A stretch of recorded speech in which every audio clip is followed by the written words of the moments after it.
Chapter 5 is dedicated completely to analyzing box plots. We are going to be focusing on two different things. One, learning how to calculate an outlier, and then how to display outliers on box plots and discuss a box plot in general. So the first thing we're going to look at is how do we calculate an outlier? Because we brought up the idea of an outlier in the last chapter, but now we're going to solidify that. So instead of just looking at a data set and guessing and saying, well, I think this number is an outlier, so I'm just going to assume it is, we actually have a way to go through and determine boundaries. And then any number or data value that is outside of those boundaries is considered an outlier. So in order to calculate the boundaries for the outliers, the first step is simply to calculate your 5-number summary. And now that we've learned how to do that on the graphing calculator, you are more than welcome to do that. Then you need to calculate the IQR. Again, that was Q3 minus Q1. Then you need to find what the value of 1.5 times your IQR is. That number is going to be your little magic number. So now that you have your magic number, to find your lower boundary for outliers, you take Q1 and you subtract that magic number. Anything below that boundary is an outlier now. Then to find your upper outlier boundary, you take Q3 and you add your little magic number from step 3. And then any number higher than that boundary is an outlier as well. So any numbers outside of those boundaries are considered outliers. Now, we do have a specialty kind of outlier. I'm just going to briefly talk about it. It is not something that you need to do. These steps right here, 7 through 10, I'm not going to ask you to know how to do these. You don't need to memorize them. This is just talking about a specialty outlier. For the test, though, you will need to know how to do steps 1 through 6 and show all of your work. So, aside from a regular outlier, sometimes there are numbers that are really, really far out there. These are what's referred to as extreme outliers. The process to find those is exactly the same as the normal outliers. It's just a slightly different number. So instead of 1.5 times the IQR, we take 3 times the IQR. This is now your magic number. Once you have that magic number, you do the exact same thing. To find the extreme lower boundary, you take Q1 and you subtract the magic number. And to find the extreme upper boundary, you take Q3 and you add the magic number. And then any numbers that are outside of those extreme outlier boundaries, that's what we refer to as an extreme outlier. Now, again, I want to introduce it to you in case you ever see it in another stats class you take, but for our class, I'm only concerned about regular outliers. So anything outside of that 1.5 range, anything outside of this magic number, that's when we're talking about outliers. So let's actually calculate some outliers. So I have a data set. I don't actually have the data for you. Instead, I already have given you the 5-number summary. So I've done step 1 for you. So we're going to go through and we're just simply going to calculate the boundaries. So now that we've already done the hard part, the 5-number summary, the next step, step number 2, is to calculate the IQR. So if you remember, the IQR is found by taking Q3, 2.93, minus Q1, which is 1.15, and I end up with 1.78. So very simple. Now we have to find that magic number. So we're going to take 1.5 times the IQR. So we're going to take 1.5 times the number we just found, 1.78. If you put that in the calculator, you get 2.67. Now we're ready to find our two boundaries. First, we're going to start with the lower boundary. So as step 4 says, you take Q1, which is 1.15, and you subtract our magic number, and that's this guy right here. So minus 2.67 and you actually end up with a negative number, negative 1.52, which is fine. You can have negative data values. We're going to do the same thing to find the upper. So according to step 5, to find the upper boundary, we take Q3, 2.93, and we add this time the magic number. So we're going to add 2.67, and we get 5.7. So our two boundaries are a low boundary of negative 1.52 and a high boundary of 5.7. Now, we don't know the entire data set. We do, however, know 5 data values, the 5-number summary. So, of those 5 numbers, are any of those numbers lower than negative 1.52? Well, no, they're all positive, so none of them are lower. So that means that there's no low outliers. Now we look at our upper boundary. Are any of the 5 data values higher than 5.7? Well, the maximum, 8.67, is higher than 5.7. So 8.67 is an outlier. And so that's how you go through the process of calculating outliers. So the work that I showed, this would be the work that I would expect to see on your test. And so on the test, if you were asked to calculate outliers, these are the exact steps that I want to see. All right, so now that we know how to calculate an outlier, the next step is, how do we show this on a box plot? So now that we know how to do box plots. To find a box plot, we automatically need the 5-number summary, which you should already have if you've calculated outliers. Make your single axis, make that consistent scale that spans the entire length of the data. Remember, you don't have to start at 0, but you do need to count by an even amount. Count by 2s, count by 5s, count by 10s, count by 20s, whatever is appropriate. Now, the middle part of your box plot doesn't change. You're going to draw your vertical lines at Q1, the median, and Q3, and you're going to connect the lines at the top to form a box. Here's where we become different. We do not automatically draw whiskers. We draw fences. I use a little dashed line to show them. We draw fences at our lower and upper boundary. I have written here 1.5 times the IQR above and below. If you want to label just the simple words lower and upper, that's where you're drawing your dashed lines. The lower and upper boundary, they're just vertical, they're dashed, they're not very big. Now, your whiskers, you're going to draw lines from the box to the biggest value inside your fences. So whatever data value is the biggest one inside your fences, that's where you draw your lines to. Then, so that was new, then any values that are outside of your fences, you draw a circle, just a regular plain old dot, at each one of those values. Not just once, but if there's 2 or 3 outliers, you draw a dot at each and every one of them.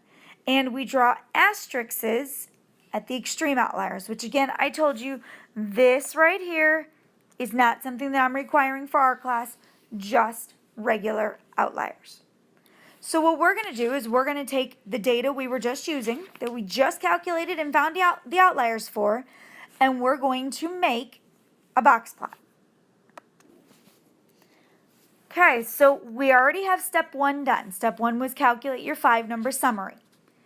Step 2, we have our axis, but we need a scale. Well, our lowest is 0.2 and our highest is 8.67.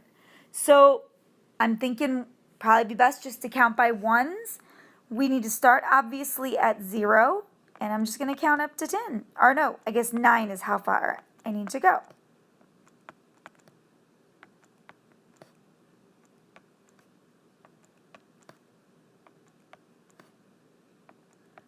All right, so there's my scale. Now again, remember, step 3, we're drawing our normal box. So Q1 is 1.15, so that's about right there. The median is 1.9, so that's about right there.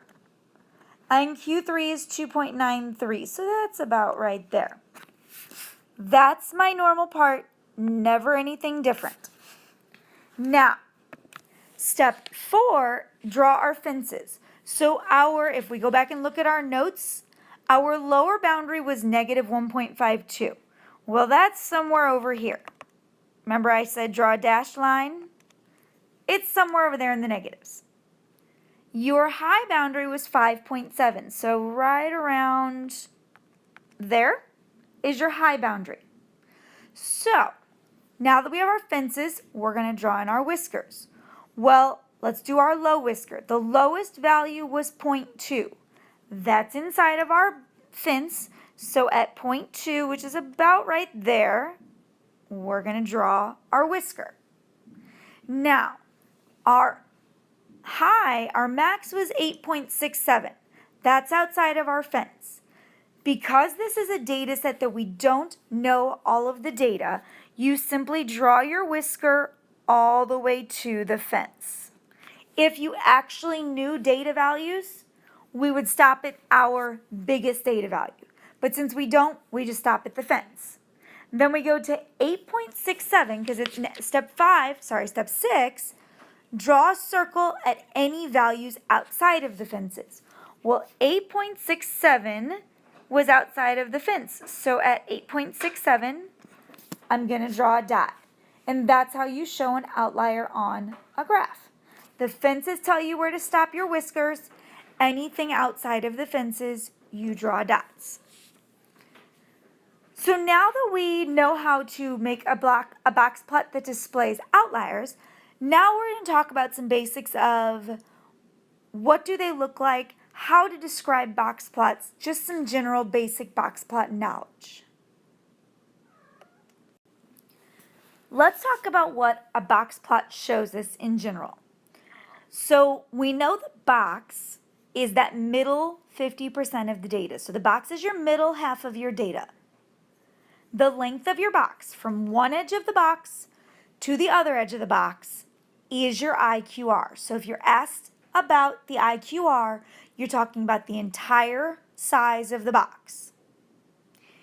If the median, which is the middle line, is roughly centered between the quartiles or in the middle of the box, then the middle half of the data is considered symmetric.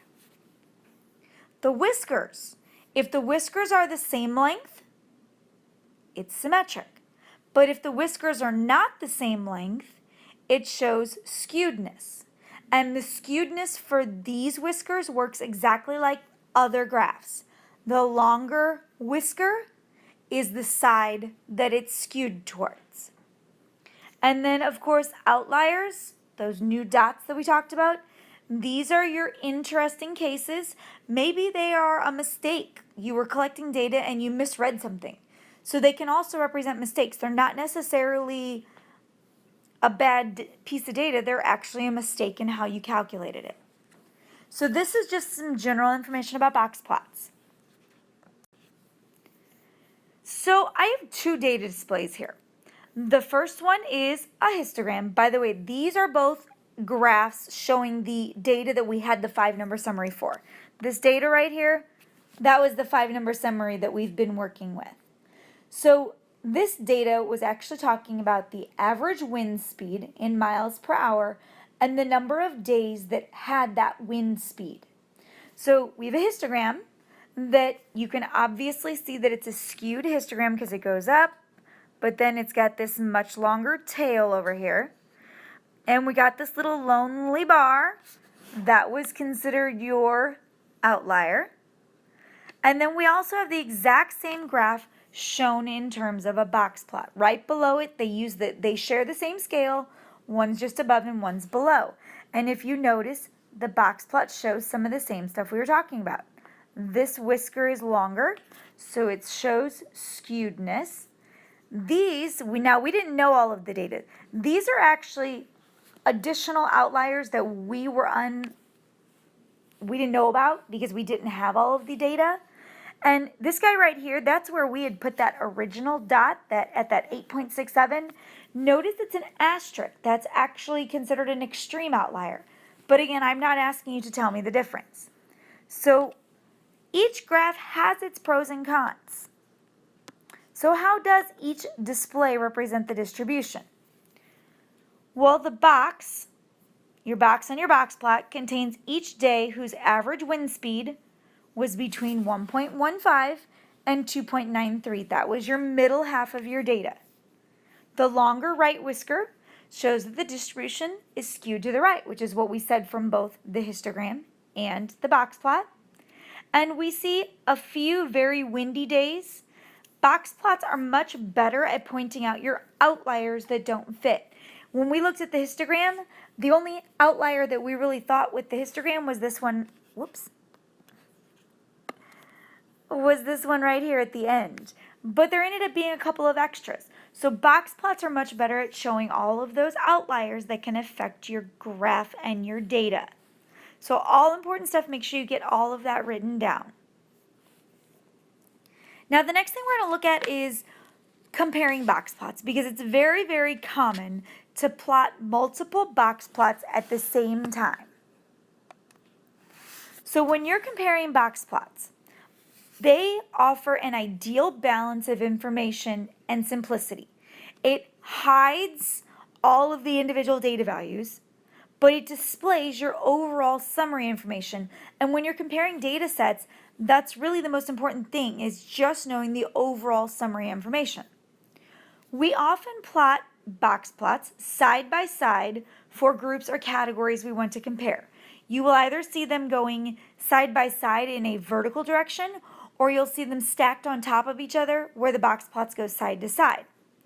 When you're comparing box plots, there's three things that you want to compare. These are your important things, because if I ask you to compare or describe box plots, these are the three things I'm going to ask you to talk about. The first one is compare their shapes. Do they look symmetric?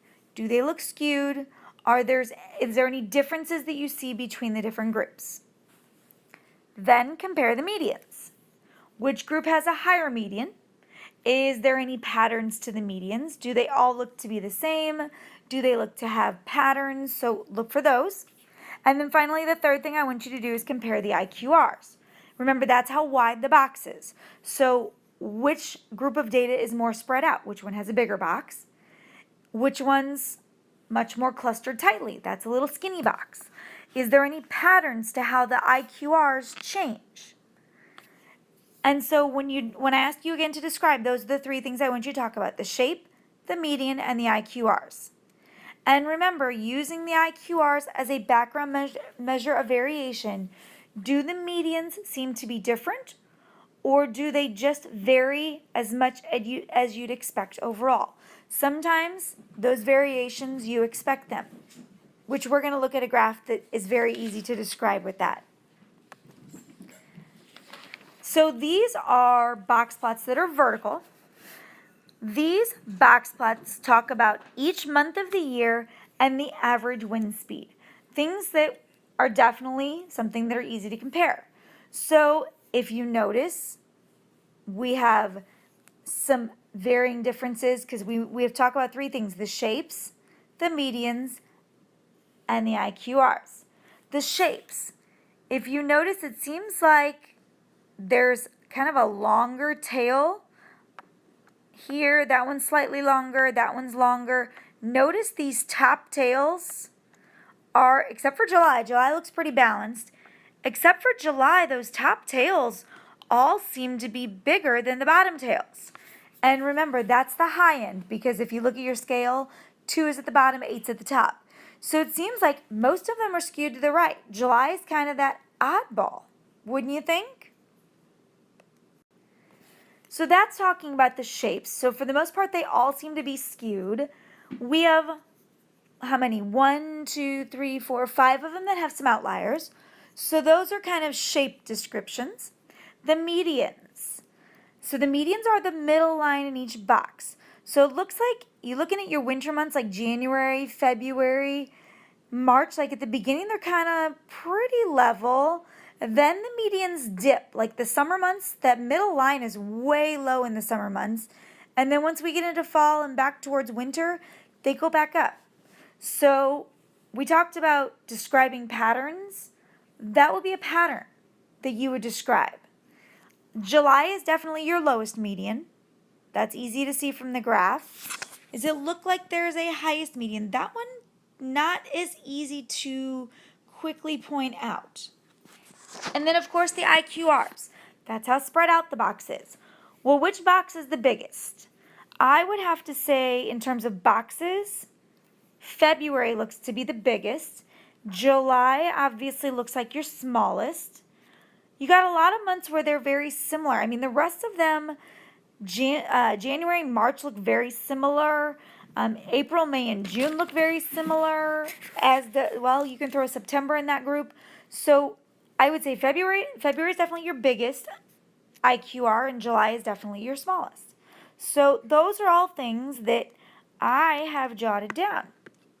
So your shapes, most months seem to be skewed to the right, to the higher side. 5 months have outliers. The medians, definitely, we talked about the summer months have lower medians, the winter months have higher medians. The IQRs, we just said many of them seem to be very close in size, but July was definitely your smallest and February was your largest. So that's how you summarize data.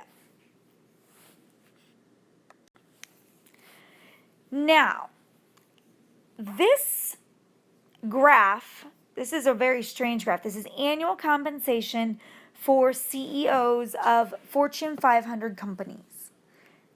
Do you think this looks easy to read? I look at this and I think neither of them are easy to read. Even look at the box plot. Look at all of these outliers. Does that really look easy to read? You don't know how many there's even, like the bars get so small, it's hard to read. That data is definitely not good. So sometimes when data is skewed, which this is definitely skewed, it can be hard to summarize them simply with a center and a spread, a mean and an IQR.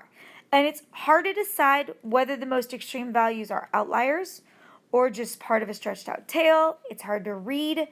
There's this thing called re-expressing data. This is applied to skewed data only, and it helps to make things look a little more symmetrical. We're going to look at the exact same data re-expressed. So these two graphs are the same histogram and box plot, but they are re-expressed. There's a few ways to re-express data, but one way to make a skewed distribution more symmetric is to re-express, or we also call it transform your data. So get this word transform. And you do this by applying a math function.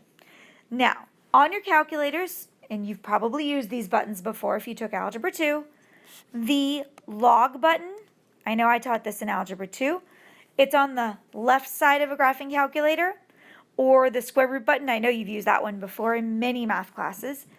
The way you re-express it is you take every single data value in the original data set and you decide whether I'm going to use the log or square root, and whichever one you pick, you use it the whole time. Logs are used for much bigger values. Square roots are used for some of your smaller numbers.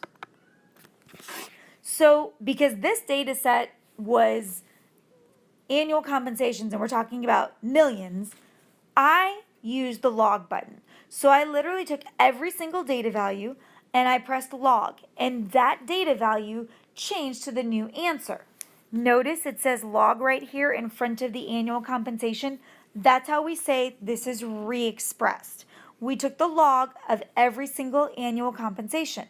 So instead of 10 million and 20 million going up to 230 million, we have data values that range from a little below 5 to 8.5. Much easier to read. You only have a couple of outliers on this side and a couple of outliers on this side, and you can see where a majority of the data lies. So this is a great example again of re-expressing. These were three, this graph on the left. This was three different graphs that represent smoke exposure of what's called CO2 levels for three groups with different exposures to tobacco smoke. People who had no ETS, can you compare the exposed to smoke and the not exposed to smoke groups? And then of course you have the smokers. Well, these are harder to read because, hello, I don't even see a box here or here. You're missing a whisker here. It's because we're trying to go from 200 to 1,000 and there's just not enough space. So we took that CO2 level and we took the log of each one of the data values. And now you have three box plots that lie on a scale of -1 to +3. You can see a couple of outliers thrown in there, but for the most part, it's very easy to read. And you're able to compare the non-exposure, the exposure, and the smokers themselves. So this is just something that's used for dealing with very strange data. So before we wrap up chapter 5, we're actually going to put everything we learned from chapter 5 to use. So we're going to go through one example. We're going to find the outliers, we're going to calculate the statistics, we're going to make the box plots, and we're going to answer a couple of questions. So here are the weekly payroll for two imaginary restaurants, Moose Burgers and McTofu. So these are just imaginary people, imaginary weekly payrolls. So we have Moose Burgers right here, and then we have McTofu right here. So the first thing I'm asking you to do is to simply find the 5-number summary for each one of them. Now again, I don't mind at this point that you use the graphing calculators, not that you know how to. Put them in the graphing calculator, let the calculator do all the work for you. So pause the video, find your 5-number summaries, and then unpause and see if yours compare. Alright, so here's what I got. I got 110 for the minimum for Moose Burgers, 123 for Q1, 133.5 for the median, 144 for Q3, and 160 for the maximum. So that's Moose Burgers data. And McTofu, I got 100 for the minimum, 110 for Q1, 120 for the median, 132 for Q3, and a massive 360 for your maximum. So now what I want you to do is I want you to add on to this table. I want you to go through the steps of calculating outliers. So we're going to actually just add straight onto this table. So if you remember, if you have to go back to the first slide of the notes, that's fine. Remember your 5-step process. Calculate the 5-number summary. We already got that. Find the IQR. So that's one thing that you need to do. That was step 2. Step 3, take 1.5 times the IQR. Step 4, find your lower boundary. And step 5, find your upper boundary. So again, pause the video, find those pieces of information, then start it back up to make sure you agree with me. Alright, so back to Moose Burgers. I got 21 for an IQR, 31.5 when I multiplied that by 1.5. My lower boundary was 91.5, and my upper boundary was 175.5. McTofu, I got 22 for an IQR, which gave me 1.5 times the IQR, an answer of 33. I got a lower of 77 and an upper of 165. So now let's talk about the outliers. So Moose Burgers, the low was 91.5. Are any of these numbers lower than 91.5? And looking at them quickly, the answer is no, because they're all 3-digit numbers. Are any of them bigger than 175.5? And I'm looking through the list and I don't see anything because 160 was your maximum. So we're good there. No outliers with Moose Burgers. McTofu, your lower was 77. Well, your minimum was 100, so we're good there. Nothing's below 77. Your upper boundary is 165. Well, we definitely have an outlier, but do we have more than one? So if we go through and we look, and we're looking for numbers bigger than 165, and the only number I'm seeing is 360. So on our graph, we're going to make sure we put a dot at 360. So the next thing we're going to do, now that we have our 5-number summaries, we've identified our outliers. Step 2, we're going to create parallel box plots. So our minimum, our absolute smallest minimum was 100. So we need to start our graph at 100. We need to somehow get all the way to 360. So I'm thinking let's count by 20s. So these are going to be squishy though. 140, 160.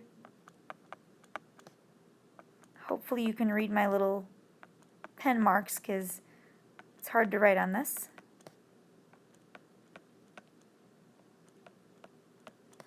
280, 300. Oh, I had plenty of space, didn't I? I'm not even going to use my whole axis. All right, so there's my axis. Let's start with moose burgers, and I'm going to do them in 2 different colors. So moose burgers, the boxes, there's no outliers here, so this one's a normal box plot. So the box starts at 123, that's Q1. The median is 133.5, and the Q3 was 144. So there's my box for moose burgers. And I need to draw my whiskers down to 110, which is directly in the middle there, and up to 160. All right, so moose burgers is done. I'm going to write next to this moose burgers because it's important to label your box plots. Now I'm going to switch over and I'm going to do McTofu. Now the box I get to do like normal. So 110 is the start of my box. So there's 110 in the middle. Whoops, nope, that's 130. Let's undo that. So 110 was where that lower boundary, or there we go, the minimum. 120 is right next to it. And 132. And so there's my little box. Now we agreed that there was no lower boundaries. So I can go to 100 and I can make my whisker. Now, go to your data, look through your McTofu list. Your cutoff, remember that little dashed line, was 165. So it was right there. What's my biggest number below 165? And I am looking 146. Does that look like the biggest one? Yes. So my lines actually, my whisker's going to stop at 146, which is about right there. But then I need to go all the way over to 360 and I need to make a black dot. That's how I show my outlier. And again, we're going to label this McTofu. So there's your box plots, your little outlier, you got your labels. That's how you make parallel box plots. You just use the same scale to make both of them, one on top of the other, and label them with the appropriate names. Now, the comparing part. Write a few sentences comparing them. So we got to compare 3 things: shape, center, and IQR. So the shapes, if you go back and look, to me, they looked pretty symmetric. As a matter of fact, they were pretty similar looking to, like, in general. The centers, well, here, let's just erase the little box. So both of them appear to be symmetrical, like I had said. Now, obviously, Moose Burgers has the higher median. Only by how much? 13.5, but it is higher. IQRs. We calculated their IQRs. One was 21 and one was 22. They are almost exactly the same. So the IQR, the boxes themselves, are about the same size. And really, except for that outlier, the graphs look very, very similar. One is just the McTofu's just shifted down a little bit. Now, which restaurant pays the higher average salary? Pause the video, find the two averages real quick, and then tell me which one's bigger. Okay, so I got the following data. I got that the mean for Moose Burgers was 134.4, and the mean for McTofu was 142.4. So obviously, McTofu has the higher mean. But if you look at the box plot, everything about McTofu was lower. So why is McTofu's mean higher than Moose Burgers when the graph is lower? Well, we talked about this in the last lesson. The mean salary for McTofu is higher and misleading because of that outlier. If you remember, one of the things I told you might want to have memorized for the graph was that the mean is always pulled towards outliers. So that means that this time the mean is being pulled towards 360. That's why the mean went up, and that's why it's higher. And so those are the kinds of things that you're going to be doing on your homework. This whole problem that we just worked through, those are the things that when you get to class and you're working through your problems, those are the steps you're going to go through. And I will see you in class, and that's the end of chapter 5.